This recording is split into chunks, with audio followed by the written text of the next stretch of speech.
Почитуван колега, добро е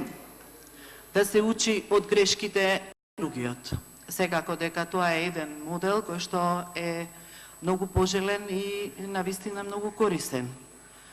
Дека треба да се учи и од сопствените грешки, но да не се претвориме само во ученици на грешките, како што досега се покажа во практиката. Секако дека да забележам дека е непримерно да се биде опсетнат со ликот и делото на претходни лидери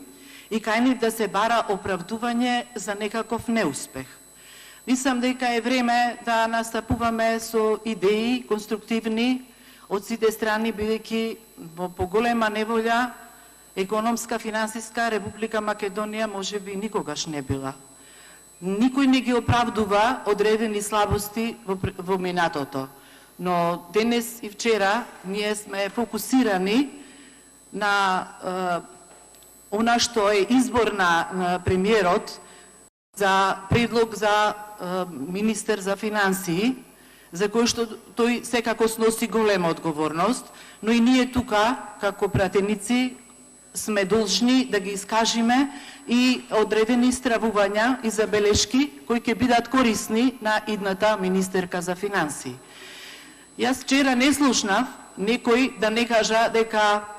и од нашата страна, од опозицијата, дека не се работи за личност која што има силни референции и своји постигања во својата област која што ја избрала да работи до сега и дека веројатно заради тоа станала интересна да биде поканета за министер за финансии. Но ние мора да укажеме на она што ќе значи први чекори, мислам дека многу конструктивни забелешки и пораки. Министерката идна не треба да биде послушна секако и без оглед на тоа што ја нарековме млада, сепак има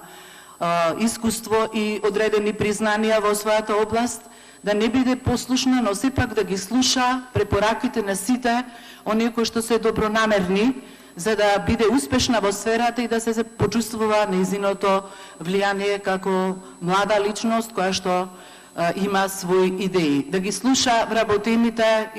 кои што се во Министерството за финансии, кои што се експерти, долгогодишни и да постапува секогаш во интерес на државата, на граѓаните, а не во интерес на партиските препораки кои што ние сите се уверивме дека не секогаш се добронамерни и во интерес на државата и на граѓаните на Република Македонија. Искрено се надевам дека овие 2 дена не се безполезни во однос на сите дискусии кои што беа со укажувања до идната министерка која што секако ќе биде избрана поради тоа што е поддржана од сите пратеници од власта, но да ги слушне апелите и нашите забелешки кои ќе бидат од секако голема корист. Благодарам.